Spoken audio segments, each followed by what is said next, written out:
Want to fix tendon pain and build insane joint strength in just 5 minutes a day? Here's a protocol top athletes are secretly using. And no, it's not ice baths or massage guns. It's Chris from NoLimitSquad, and I'm about to break down the exact science-backed method to bulletproof your tendons, and it only takes 5 minutes per muscle group. You've heard about massage, cupping, and icing, but none of that actually restructures connective tissues like this does. This is tendon loading done right. Whether it's your knees, hamstrings, biceps, or the dreaded Achilles tendon. Let's skip the fluff and dive into how to stimulate collagen, restore strength, and actually heal tendon pain at the root instead of just putting a band-aid on it. Let's get into it. There are 2 ways to affect tendon health. One is plyometrics, or fast movement training. Think jumping or sprinting, which is going to improve stiffness and force transmission. Then there's the second, which are heavy isometric or slow loaded holds,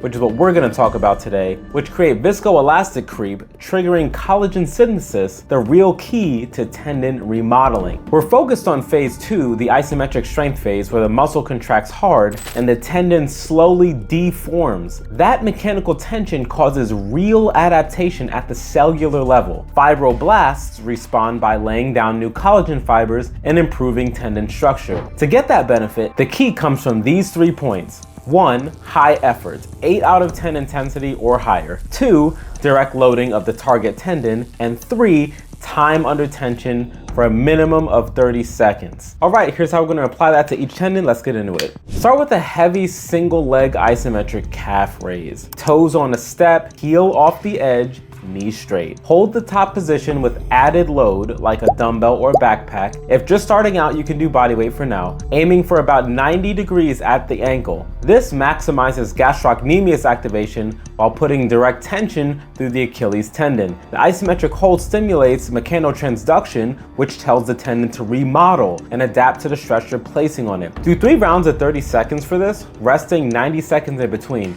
You'll feel the fatigue deep in the muscle tendon junction. That's a sign that it's working. Now let's feel that for the hamstring. Set up a long lever glute bridge. Feet farther from your body, nearly straight legs. Raise your hips and hold, driving one heel into the floor. This puts a huge isometric demand on the proximal hamstring, where tendon pain often shows up, especially in runners. The extended leg position increases shear and tensile load, which is critical for tendon remodeling under real-life movement conditions. Start with both legs if needed, but aim for a single leg 30-second hold over time. Rest 90 seconds and repeat for 3 rounds. Most hamstring injuries happen during terminal swing phase sprinting. This trains that exact angle safely. The patellar tendon. Even I have fallen to this nasty pain in the knee. Well, let's fix that. For the patellar tendon, a static leg extension hold works best. Find about a 45-degree angle. Too deep or too straight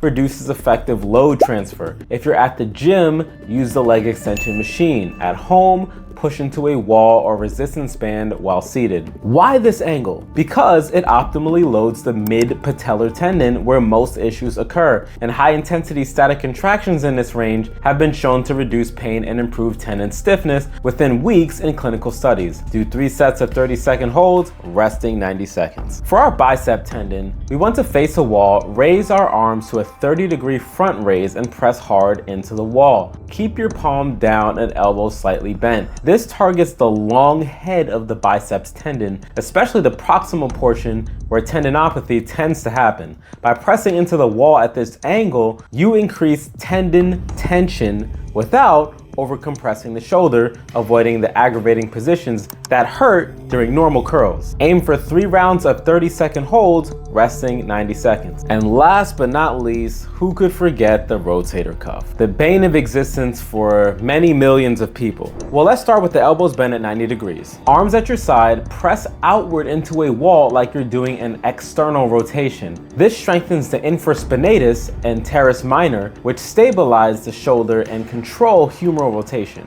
It's vital for rotator cuff health, especially as you age or increase training volume. Most people only work rotator cuff dynamically, but isometric activation improves tendon thickness and joint integrity without risking impingement. Do 3 sets of 30 seconds each side. Trust me, this one makes overhead training feel way safer. All right, here's the 5-minute protocol. Pick one tendon, do 30 seconds of effort at 8 of 10 intensity or higher, rest for 90 seconds, repeat 3 rounds. That's it. The goal isn't just pain relief though. It's to restructure the tendon, increase collagen alignment, and build functional strength under load. This solves the problem instead of just putting a band-aid on it. After a few weeks of these holds, you'll feel stronger, and that's when you can add back faster movements like jump rope or low-level plyos. But start here. These isometrics are your foundation. You can also rotate tendons. Do Achilles one day, hamstring the next, and so on.